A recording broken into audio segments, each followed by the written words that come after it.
Today, in this very hot weather, we are going to be feeling a little bit cold because of the cold Billionaire by Gianna. Let's go! This is BookTube. BookTube is a subculture community dito sa YouTube kung saan ang mambabasa ay nagre-react tungkol sa mga stories na kanilang binasa para sa future na mambabasa. If you are Gianna and you're part of Gianna's community and readership, please note that this video is not meant to hate, berate, humiliate, or cause tea or drama sa'yo, sa inyo at sa community nyo. I'm not here for that. We're not here for that. We are just here for the story. Itong video na to will contain spoilers kasi I will be referencing scenes and dialogues from the book. All links about the book is in the description, so tignan nyo na lang yun. Let's talk about the genre. I would say na isa sa mga genre nitong story na to ay contemporary fiction. Contemporary fiction siya kasi it has or it shows yung mga problems of everyday Filipinos, which mostly concerns the working class. So it mostly involves yung mga socio-economic issues such as opportunities going abroad, marrying into money, yung mga ganong klaseng ideals. And surprisingly, which is another reason why I'm a little bit confused bakit siya nasa icons, is this story actually has dark romance. Dark romance siya kasi it involves a character or characters who are on the gray side of how we would see main characters. At saka yun nga, meron siyang mga questionable ideals, questionable dialogues, scenarios that are really fucked up. And of course, erotic literature. Gulat ka, no? So this book does involve fictional depictions of sexual activities between characters and medyo out there, or should I say to the next level, ang pagkakadepict ng sexual activities dito sa story na to. I will say na this is revenge porn category, pero it will not surpass yung CC Lit smut titles. Kumbaga, medyo nandun sila, almost on the same level. This book does show an R18 tag. So, ibig sabihin, if you are under 18, you might not want to pick up this book. Or if you're feeling pretty adventurous or you want to touch on this sort of stories, it's entirely up to you. Pero you have been warned. I'm just saying, kung mabilis kang matrigger, you might want to opt out of this video and this book altogether because I will not be held responsible kung matitrigger ka, and so does this publisher. Okay, so now let's talk about the main characters of The Cold Billionaire. Our main character goes by the name of Aaliyah, and I'm pretty sure that she's 100% colorblind dahil sa mga pinapakita niya at sa mga pinaggagawa niya sa relationships niya with other characters dito sa story na to. She does not know red, okay? She's like, oh, I see red, I don't see it. Let me explain. So, itong si Aaliyah, siya ang ating generic main character. You know, she's a loving protagonist. She takes care of her family, her grandmother Mercy. Sino pa ba yun? Si Adrian, yung bunso niyang kapatid. She's got potential. She's a college student and matalino siya, magaling siya. She's pretty smart, considering na napag-aral siya ng auntie niya sa isang private college. So, that's something. And she has her life set ahead of her. Like I said earlier, through Aaliyah's relatives, nakakapag-aral siya sa isang magandang school, sa isang magandang college. See, they're not well off, so to speak. Pero, I would say na they are, of course, nasa working class sila. So, they are still able to live para sa sarili nila. Parang ganon.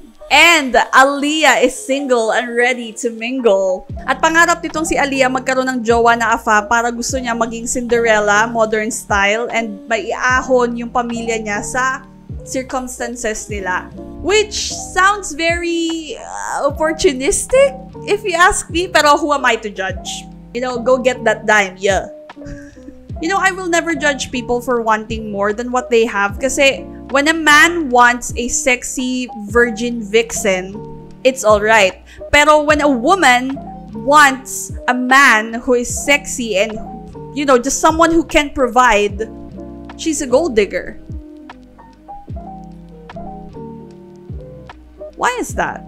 I call double standards on that. Hindi niya ma-distinguish ang color red from color green sa mga relationships niya sa buhay. At hindi din siya marunong mag-reject at mag-set ng boundaries. She is too much of a people pleaser kasi that's how she grew up. Wala siyang choice eh, diba? She lives at the mercy of her relatives. You know, her job sa family nila is to take care of yung cousin niya, si Ali, to take care of her grandma, kasi yung mga relatives niya nasa abroad, tapos sila yung nagbabayad sa kanya para asikasuhin at alagaan yung the rest of the family members, kasi wala nga sila sa Pilipinas. Tapos syempre meron siyang bunsong kapatid, so that's another thing. Her being a people pleaser is a reaction to her environment and to her circumstances. Like I said, she has no choice, diba? She's got no choice. Otherwise, kung hindi niya aalagaan or hindi niya, alam mo yun, aasikasuhin yung mga pinapaasikaso sa kanya ng relatives niya, she's not gonna get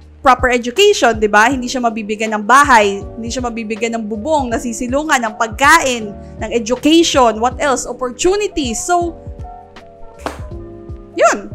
You can say that that's filial piety, pero for me, it kind of looks like caregiving. Which, where do we draw the line?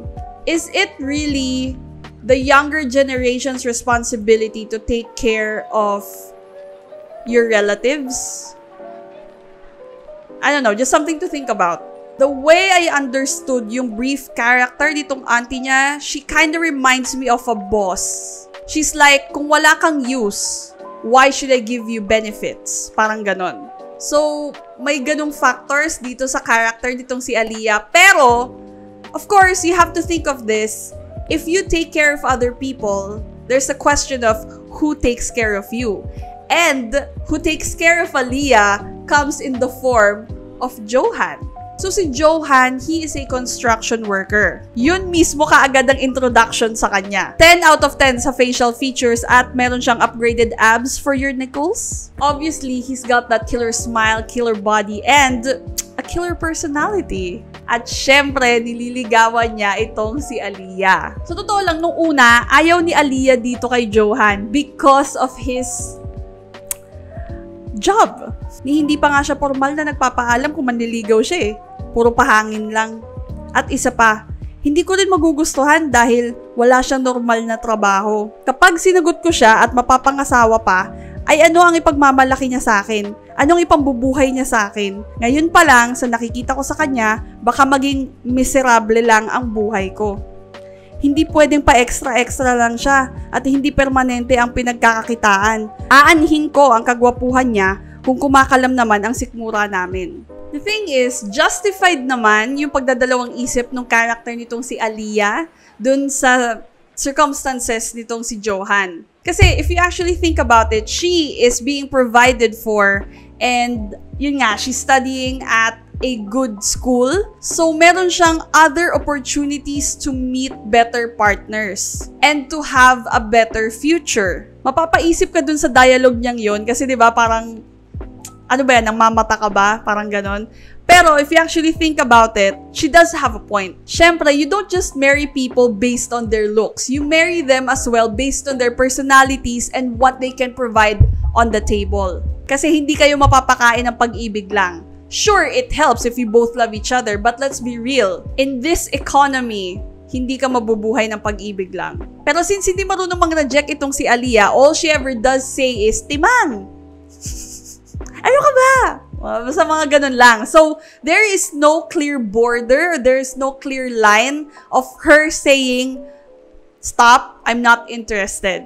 Hinahayaan lang niya gawin ni Johann kung anong gusto niyang gawin na panliligaw dito kay Aaliyah. I can say na ang love language nitong character ni Johann is acts of service. Kasi sundot hatid niya si Aaliyah sa college, siya yung nagbabayad ng jeep, minsan papakainin pa niya si Aaliyah for free, tapos he will take her out on dates, the best that he can, tapos bibilihan niya ng pagkain minsan sila Lola, tsaka si Adrian, basta pupunta siya sa bahay nila, hinahatid niya si Aaliyah, basta mga ganon. Which, by the way, hashtag tipid dito sa character ni Aaliyah. Obviously, dahil ganun yung acts of service or yung showing of affection nitong si Johann, si Aaliyah, she's more driven to him and she appreciates his kindness and yung mga ganong gestures niya. He's a sweet guy. He's a nice guy. She even asked herself at one point dito sa story na to if she actually likes itong si Johann because she likes him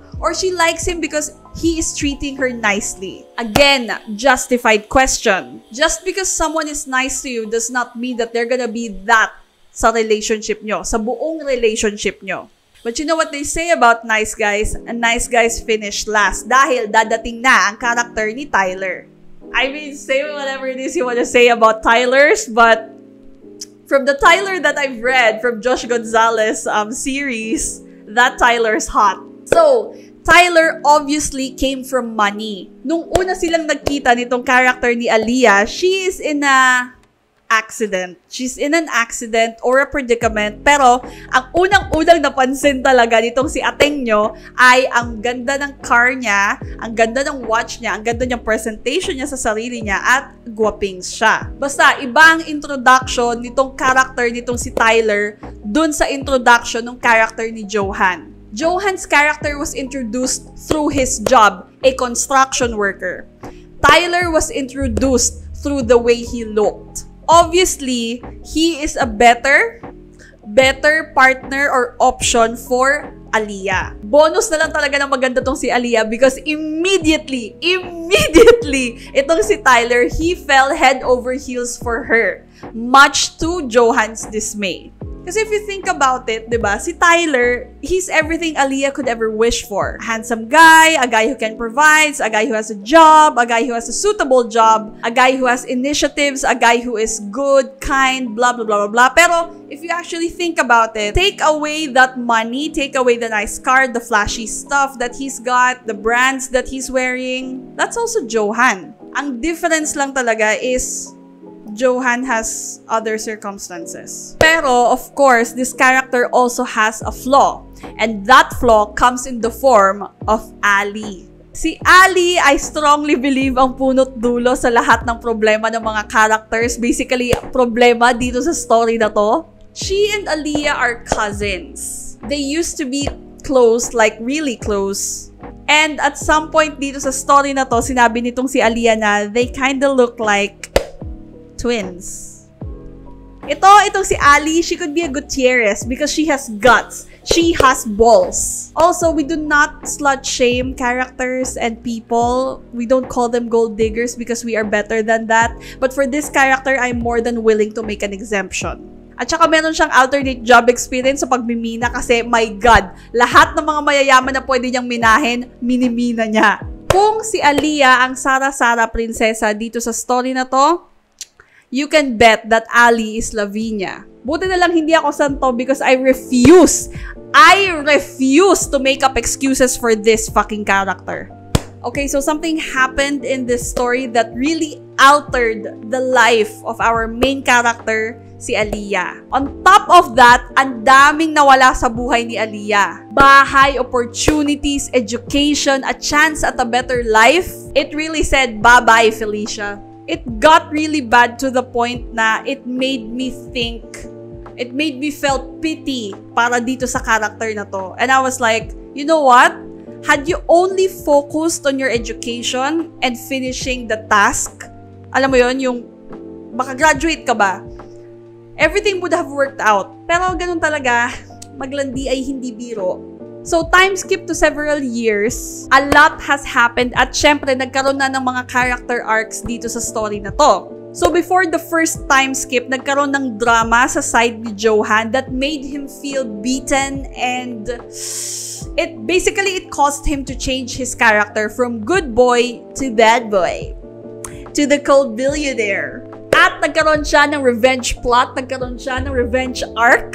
Guys, this is a smut. This is a dark romance. What do you expect? Kailangan mag-away ng mga characters dito para may time sila magpingpongan, okay? Kasi kung hindi sila magkakaroon ng away, there is no reason for them to have a groundbreaking, emotional comeback sa buhay ng isa't isa. So sabi nga nitong si author, let me give Johann some moment. The title, The Cold Billionaire, was dropped at the same time na ni-reveal sa atin na, hey, Johann is a De Silva. Now, in this universe or dito sa story na to, when you are a De Silva or member ka ng De Silva family, consider it as like being part of the Sandehas dun sa universe nitong, ano yun? May lumipad.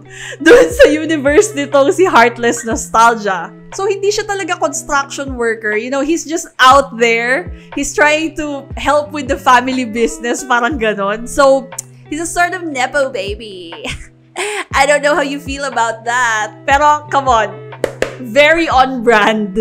Anyway, his return to the limelight was lit. Charles Dickens' dick could never. Kasi it wasn't the best of times. It was the worst of times. So, during the time na talagang drop down low ang buhay nitong si Aaliyah, she wished for someone to come back into her life, and that is her beloved Johann. Alam niyo, sabi nga na Pussycat Dolls, be careful what you wish for because you might just get it. And get it, she did. Mas mababa pa sa bahay nitong si SpongeBob SquarePants itong buhay ni Aaliyah during that time. So, he offered her a sort of peace treaty. And by peace, I mean a piece of his dirt! So, ang offer is this. Ito, page 136, sabi niya. Paano? Anong kapalit? Unti-unti siyang lumapit sa akin. Sobrang lapit, na halos naamoy ko na ang mabango niyang katawan. Iniangat niya ang aking baba. Be my woman and warm me on my bed. Ay, mali pala. Be my woman and warm me on bed. Bulong niya. Nanindig ang balahibo ko sa kanyang sinabi. That's the offer. But really, he's just in it for the revenge. Kasi nga, may nangyari, may ganap, may tea before the first time skip. Look, of course, give up nitong si Aaliyah ang kanyang bulakan kasi she's desperate already. She needed money, she needed help. And the only person during that time who can help her is itong si Johann. I was thinking Tyler. Si Johann. And you know what? He came in like a wrecking ball. He gave it his all. You know what? During that time, it was like rent was due. He was filling her up to the brim. He destroyed our pussy queen. Like, he knew what he wanted. He was there to take it all. But really, it's not his fault kasi it was a misunderstanding of sorts. You know, that night when everything went to shit town. So, ito kasi ang tea. Akala niya, nakita niya si Aaliyah some time ago na nagpapolish ng someone else's carrots using her mouth. If you know, you know.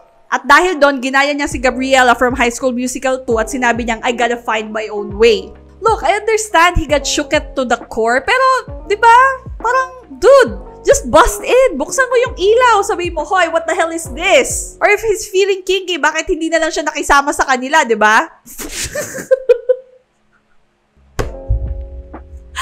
I mean, what a suggestion! I just.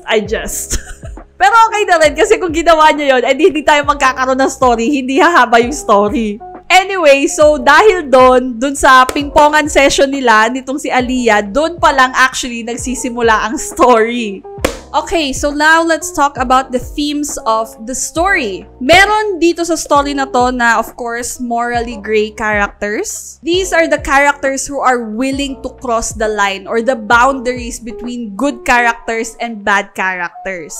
Kasi diba, we're so used on recognizing yung mga good characters or yung mga bida, yung mga protagonists. So, ibig sabihin, dito, meron tayong mga characters dito who are willing to cross that good character boundary para mapakita na, you know what, sometimes good people or good characters can also do bad things to get shit done. So, parang ganon. The principles of these characters are also sometimes questionable. But if you really think about it, what would you have done? Kunyari, ikaw si Aaliyah, would you have taken that deal? Or would you have found another thing to do? I mean, not everyone has generational wealth. Pero that's exactly the point of the story eh. If you do have, say, a huge amount of power and money and influence, what would you have done with it? And you are out there doing some sort of revenge on someone that you love. So how would you confront it? So we also have themes of social economic status. Dito sa story na to, medyo naging epicenter ang talks of wealth and poverty. At saka yung how you pick your partners details your future. Basta parang ganon. Kasi diba, when we were introduced by Aaliyah yun sa character naman ito si Johann, she was very reluctant on forming any sort of relationship with that character because of his circumstances. Also, right after the first time skip, tapos first time na ulit nagkita-kita nitong mga characters na to, Johann became this Wattpad-centric billionaire type of character. He became cliche. Honestly, Iuhence Vergara's got nothing on this guy because this guy is a level worse than him. I can clearly say that this guy was a piece of shit. Siya ang representation of what money can do to people sometimes. Meron din tong double standards when it comes to sexes and social economic status. Compared to how Johann's character was first introduced to us, sobrang laki ng difference dun sa description ni Tyler. Sobrang in-enhance or in-emphasize yung mention ng he's got a car, he's got a nice watch, he's wearing branded clothes every time he visits itong bahay nila Aaliyah, basta ganon. Whereas yung character naman itong si Johann, in-introduce lang siya na mukha siyang madumi, kasi nga galing siya ng work. Basta yung mga ganong klase ng description. Ang only part na parang described as good about Johann during the first parts was his face and his physical characteristics. It's always the description of poverty that is the center space of Johann's character dun sa first parts. Johann, nung naging cold billionaire na siya, Johann kept calling itong si Aaliyah na slut, gold digger, and yung mga ganong klase ng derogatory terms. Think about it. If a man wants or looks for a sexy and accomplished partner, it's justified. He deserves it. Pero when a woman starts looking for an accomplished, sexy man, she's a gold digger. I have another question. What is the male equivalent of the term slut? Meron ba? Meron ba? There you go. I rest my case. Misogyny. There are misogynistic ideals and dialogues and scenes dito sa story na to. So if you're iffy about that, this book is not for you. It's giving this is a man's world vibe. Parang ganon. At saka it's giving if you're rich and you're hot, like you are nasa society's appeal, parang ganon, you can basically get away with anything. Because that's what money and power and influence can do when used for evil. Relationship trauma. You've got possessive, obsession, submission, what else?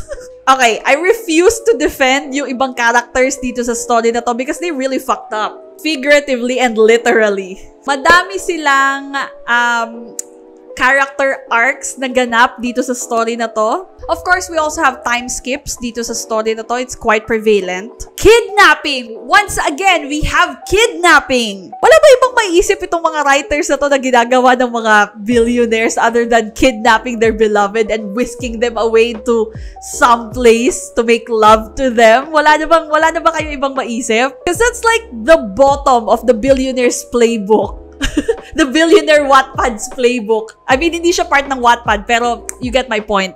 Ito, meron tong discussions of rape, page 163 to 166, and sexual assault. Obviously, it has the billionaire trope, the runaway trope, the pregnancy trope. Honestly, I think I've seen this story somewhere. I'm not saying that this author copied or plagiarized that work. I'm just saying na yung themes dito sa story na to is almost similar dun sa babanggitin ko ngayon. But if you want a yaoi version of this story, you can probably check out itong webtoon na sasabihin ko. Ang title niya is Even If You Don't Love Me. Eto yon. Nirelease to nung 2000s by a webtoon creator called Pando. So, ongoing pa rin siya ngayon. Actually, binabasa ko din siya ngayon. And I'm like, yeah, it's got that vibe. They have the similar vibe. So, if you feel like reading a webtoon about yaoi, it's yaoi, it's BL, okay? So, there you go. You can read that if you want to. Okay, now let's talk about my rating for this book. The rating will be based on the following. We got the plot, the characters, what else? Narration, dialogue, depiction of sex scenes, level of smut, And of course, is it really erotica? So we have vanilla seductive, kinky AF, and graphic taboo. I will put this in the category of kinky AF. Okay, so now let's talk about the plot. Once again, this plot has already been done before multiple times. Obviously, meron na din tayo sa webtoon na ganito. So, it's nothing new. The characters each have their own poignant POVs, so that's something. Pero they're not really all that interesting. But the reason why I picked up this book is mainly because gusto kong makita paano i-execute nitong writer na to yung ganitong klaseng trope. I mean, Zai, it really became a Cinderella story with a dark twist. I mean, that's already expected. It's smart. Duh! The narration of the story is not that fast-paced. I would say na level-headed lang or sakto lang ang bilis ng story niya. Talagang sinabi nitong writer na to na let me build up my character's love story. Honestly, I didn't really find this story riveting until page 110. So, and this story is 254 pages long. So, do what you will with that information. The dialogue is surprisingly good, lalo na dun sa part na dinedescribe yung emotion nitong si Aaliyah after her rape scene. So, that was dark. Her sex scene writing is, I would say, parallel lang dun sa way na magsulat ng sex scenes itong si Sisi. Although, she really wouldn't commit to spelling out yung words na fuck, yun nga, yung mga private parts. She's more on putting representations during that scenes. So, playing safe pa rin itong writer na to when it comes to writing mature scenes. Tapos ito, I understand na minsan kailangan natin maglagay ng cliffhangers para sa mga readers natin, di ba? Para ma-excite tayo. Pero my God, not during a climax! Kasi ang hirap nung nasa climax ka na eh. Nandun ka na eh. Papasok ka na eh. May lalabas na. Tapos biglang, cliffhanger muna. Ita-time skip ko muna. Miss Ma'am, I don't need a CR break. Okay? I need to know what happens next. Ito example, yung doon sa page 198. Andun na eh. Ayun na eh. Climax na eh. Lalabas na yung kailangan lumabas. Tapos biglang pinutol nitong writer na to by means of a time skip. And now I'm left with reading page 199. Look, nobody wants blue balls, okay? I do enjoy the occasional and tasteful cliffhangers, but my dear, not like this. I want my smut stories pumping and active, okay? Thank you very much. Audience retention came from 70 to 20% immediately. At saka ito, don't take it lightly when I say this is revenge porn. I mean, man really got possessive and angry dito sa main character natin for all the wrong reasons. He took a bitter fucking tea. So, there you go. Johann made Iuhence Vergara look like an intern. Sure, pareha silang nangingida, pero my God, this guy's worse. Nasa revenge era siya ng story niya, kaya yung dick niya is like, I'm ready, baby.